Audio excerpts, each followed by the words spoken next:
Hey, what's up, guys, and welcome back to my reading journey. Hope we're all doing absolutely fine. And today, as usual, we're gonna continue with an essay by Seneca on anger. It's gonna be the 31st part of the second book, so let's get started. There are, as I have stated, two cases which produce anger. First, when we appear to have received any injury about which enough has been said, and secondly, when we appear to have been treated unjustly. These must now be discussed. Men think some things unjust because they ought not to suffer them, and some because they did not expect to suffer them. We think that we think what is unexpected is beneath our deserts. Consequently, we are especially excited at what befalls us contrary to our hope and expectation. And this is why we are irritated and at the smallest trifles in our own domestic affairs, and why we call our friends' carelessness deliberate injury. How is it then, ask our opponent, that we are angered by the injuries inflicted by our enemies? It is because we did not expect those particular injuries, or, at any rate, not on the extensive scale. This is caused by our excessive self-love.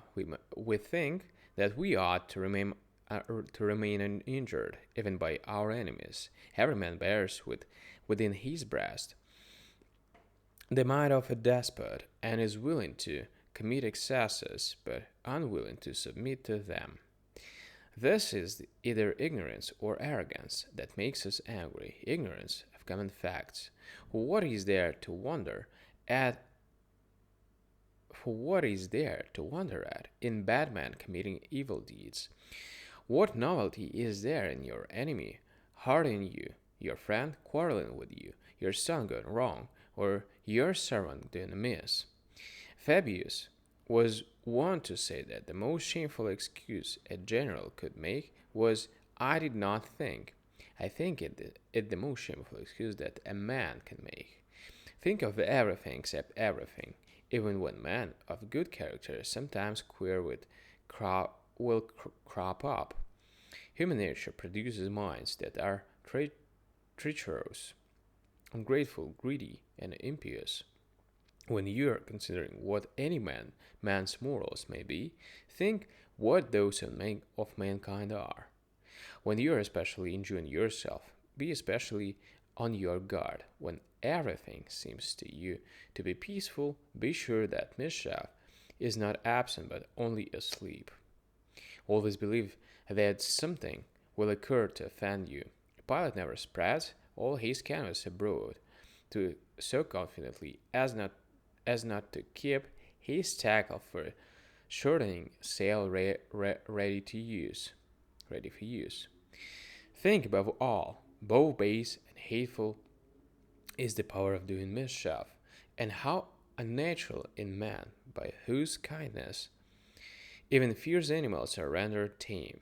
See how bulls yield their necks to the yoke, how elephants allow boys and women to dance on their backs unhurt, how snakes glide harmlessly over our bosoms and among our drinking cups, how within their dance bears and lions submit to be handled with complacent mouth, and wild beasts fawn upon their masters. Let us blush to have exchanged habits with wild beasts. It is a crime to injure one's country.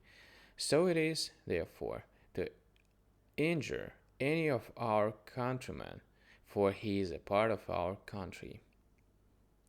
If the whole be scared, the parts must be scared too.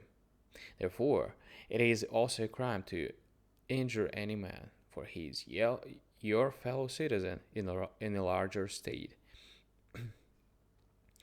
What if the hands were to wish to hurt the feet, or the eyes to hurt the hands?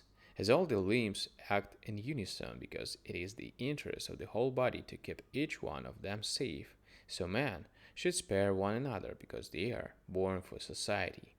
The bond of society, however, cannot exist unless it guards and loves all its members. We should not even destroy vipers and water snakes and other creatures whose teeth and claws are dangerous.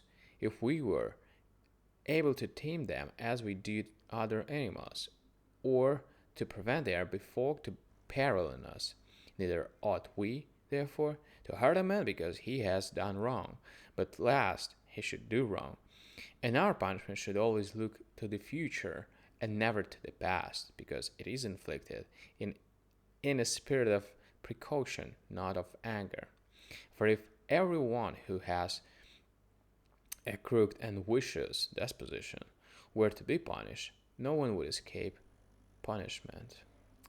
Right, guys? So, we're done with this part for today, and obviously, we're gonna continue tomorrow, the next one. So, thank you, see you, and bye.